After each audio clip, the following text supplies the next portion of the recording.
Hello everyone, welcome to my cooking blog. आज हम बनाएंगे आलू और साबूदाने के पापड़। इतने पतले पापड़ बने हैं, बहुत ही ज्यादा ट्रांसपेरेंट कि आपको देख के ही पता चल रहा होगा कि उंगलियां हमारी दिख रही हैं उसमें। मार्केट में ढूंढने से भी इस तरह के पापड़ आपको नहीं मिलेंगे, इस बात की गारंटी है। अगर आपके भी पापड़ फटते हैं तो आप ये वीडियो जरूर देखें। आलू और साबूदाना पापड़ बनाने के लिए हमने 2 कप भीगा हुआ साबूदाना ले लिया है। साबूदाने को पहले अच्छे से वॉश करके जितना हमने साबूदाना लिया है उतना ही हम पानी लेकर के 4 घंटे के लिए भिगा लेंगे। बिल्कुल खिले खिले तैयार हो जाएंगे। तो चलिए नेक्स्ट स्टेप की तरफ चलते हैं।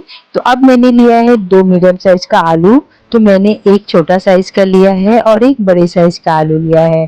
तो दोनों का छिलका हम निकाल करके पानी में डाल देंगे ताकि ये काले ना पड़े।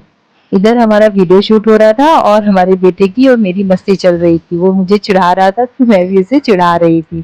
तो चलिए, हमारा आलू छिलके हो चुका है और अब इसे हम कद्दूकस कर लेते हैं। तो जो मोटे वाले साइज का कद्दूकस होता है ना, उधर से ही हमें इसको कद्दूकस कर लेना है। और आप कहेंगे कि आप क्यों कद्दूकस कर रही है, इसे छोटे छोटे पीसेस में भी तो काट सकती हैं। लेकिन हम इसलिए इसे कद्दूकस कर रहे हैं ताकि जो इसका स्टार्च है वो निकल जाए और जो हमारा पापड़ हो बिल्कुल ट्रांसपेरेंट बने, बिल्कुल भी इसमें काला ना हो। इसीलिए हमें कद्दूकस करना बहुत जरूरी है अगर आपको सफेद पापड़ चाहिए तो। और अभी क्या करना है, हमें इसे अच्छे से धो लेना है। इसका जो जितना भी स्टार्च है वो निकल जाए। तो 3 से 4 पानी हमने इसे अच्छे से धो लिया है और उसको मैंने साइड में रख दिया है।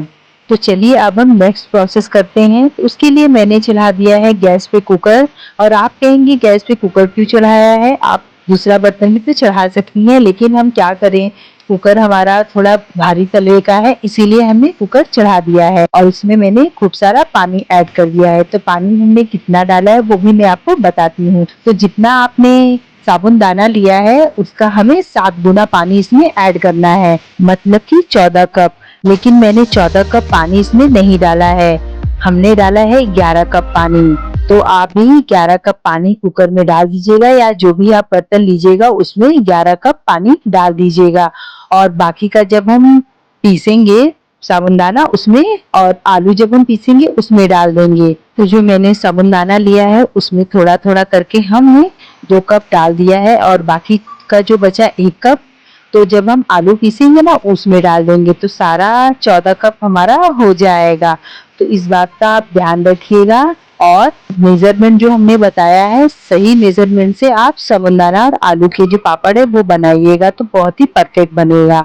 तो अब हम क्या कर रहे हैं, इसे हम छान लेंगे साबूदाने को। इसे छानना बहुत जरूरी है क्योंकि हमारे जो साबूदाने हैं उसमें लम्स रह जाते हैं, मतलब उसमें गांठें रह जाती है ना, इसीलिए। और अब हम क्या करेंगे, इसमें जो हमने आलू को कद्दूकस करके रखा हुआ था वो इसमें डाल देंगे मिक्सचर के जार में, वो भी अच्छे से छान करके, क्योंकि हमने हर चीज मेजर करके ली है ना, इसीलिए। तो आपको मेजर समझ में आ गया ना मैंने क्या बोला है।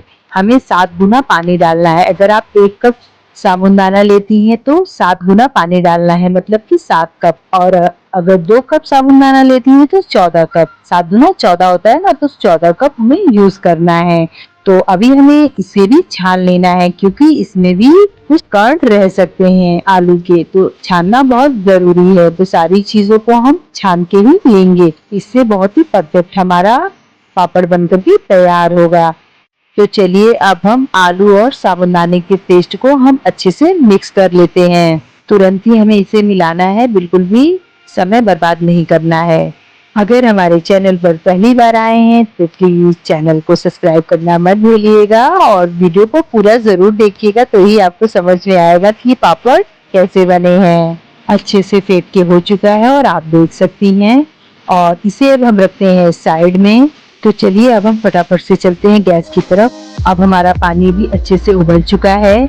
जो हमने पेस्ट तैयार किया है उसे हम धीरे धीरे करके डालते जाएंगे और इसे लगातार चलाते जाएंगे। स्टार्टिंग में हमें गैस की फ्लेम को हाई करनी है, फिर बाद में हमें गैस की फ्लेम को मीडियम या फिर लो कर देना है। 2-3 मिनट बाद ही आप देखोगे कि ये मिश्रण गाढ़ा होना स्टार्ट हो जाएगा और शाइन भी आने लगी है। आप जैसे जैसे इसे पकाते जाएंगे इसमें शाइन आती जाएगी और ये धीरे धीरे गाढ़ा होने लगेगा। टोटल इसे कम से कम आपको 10 से 12 मिनट इसे पकाना है।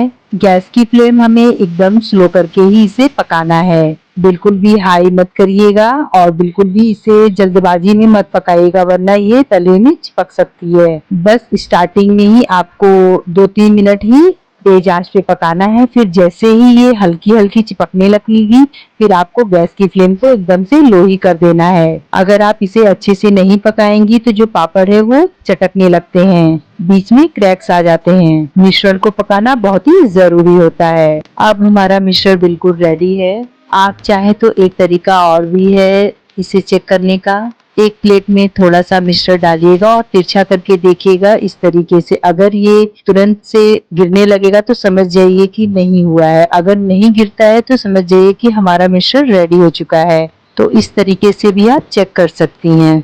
बाद में इसमें डाल दीजिए स्वाद अनुसार नमक। नमक इसमें कम ही डालिए क्योंकि सूखने के बाद नमक में ज्यादा हो जाता है, इसीलिए ध्यान से नमक डालिएगा। कुछ लोग बोलते हैं ना कि हमारे पापड़ क्रैक हो गए, टूट गए, चटक गए, तो इसी कारण से होता है क्योंकि वो अच्छे से पकते नहीं हैं। 10 मिनट बाद आप खुद ही देखेंगी कि आपकी जो साबूदाने के पापड़ हैं उसमें खूब अच्छी सी शाइन आने लगेगी, वो चमकने लगेंगे। तो समझ जाइए कि आपके पापड़ बन करके तैयार हो गए हैं। मिश्रण हमारा रेडी है तो मैंने इसको निकाल लिया है दूसरे बर्तन में और इसको मैंने हल्का सा ठंडा कर लिया है। गरम गरम में पापड़ हम नहीं बनाएंगे, नहीं तो फिर जो हमारी पॉलीथीन है वो चिपक सकती है। तो हल्का सा हम ठंडा कर लेंगे इसे, और जो पॉलीथीन है उसमें हल्का सा हम उसमें तेल लगा देंगे। बहुत ज्यादा हमें तेल नहीं लगाना, बहुत ही लाइट सा तेल लगा देना है इसमें। अभी कुछ करना नहीं है, बहुत ही इजी स्टेप है। बस छोटे से चम्मच से थोड़ा थोड़ा डालना है और उसे फैलाते जाना है। बहुत ही आसान है। अगर आपके यहाँ फैमिली मेंबर में कोई और भी है तो उसकी भी आप मदद ले सकती हैं, फटाफट से ये बन जाते हैं। तो आप देख सकती हैं सारा पापड़ हमारा बन चुका है। 2 कप साबूदाना और 2 आलू से बहुत सारे पापड़ हमारे बन करके तैयार हो गए हैं। ये देखिए बहुत ही इजी है इसे बनाना, ना ही ये फटेंगे ना ही ये टूटेंगे। बहुत ही आसान है इसे बनाना, झटपट से बन करके तैयार हो जाते हैं। और सबसे अच्छी बात ये है कि आप बिना धूप के भी ये बना सकती हैं। अगर आपके यहाँ धूप नहीं है, आप फ्लैट में रहती हैं, धूप नहीं मिल रहा है, तो भी आप बना सकती हैं। मैंने भी तो बिना धूप में ही बनाया है। ये देखिए मैंने इसे रात भर के लिए छोड़ दिया था पंखे के नीचे, और ये देखिए हल्के हल्के से सूख गए हैं तो मैंने इसे पलट दिया है। सारा पापड़ ऐसे ही हम पलट देंगे।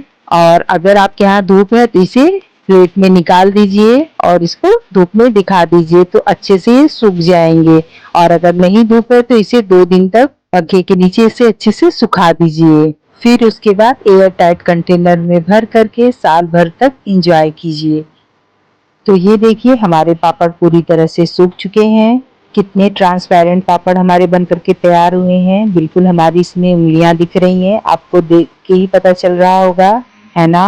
और बहुत ही पतला बना है और बहुत ही बढ़िया बन करके तैयार हुआ है। तो चलिए अब हम आपको फ्राई करके दिखाते हैं। तो गैस पे रख दिया है हमने कढ़ाई। कढ़ाई में हम बहुत सारा तेल डाल देंगे।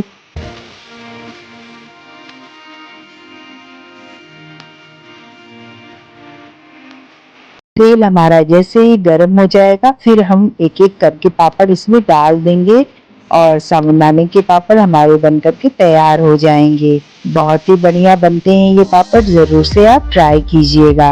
बहुत ही बढ़िया बन करके तैयार हुआ है, बहुत ही क्रिस्पी बना है। तो कैसी लगी आज की हमारी ये रेसिपी कमेंट्स करके जरूर बताइएगा। अच्छी लगी तो वीडियो को लाइक करना मत भूलिएगा और चैनल को सब्सक्राइब भी जरूर कीजिएगा। और हमारी वीडियो को ज्यादा से ज्यादा लोग को शेयर कीजिए ताकि वो भी हमारी वीडियो को देखें, बनाएं, खाएं, खिलाएं और एंजॉय करें। और आजकल मैं नोटिस कर रही हूँ कि आप लोग वीडियोस तो पूरा देख लेते हैं लेकिन लाइक और कमेंट्स करना भूल जाते हैं। तो प्लीज लाइक और कमेंट्स भी किया करिए।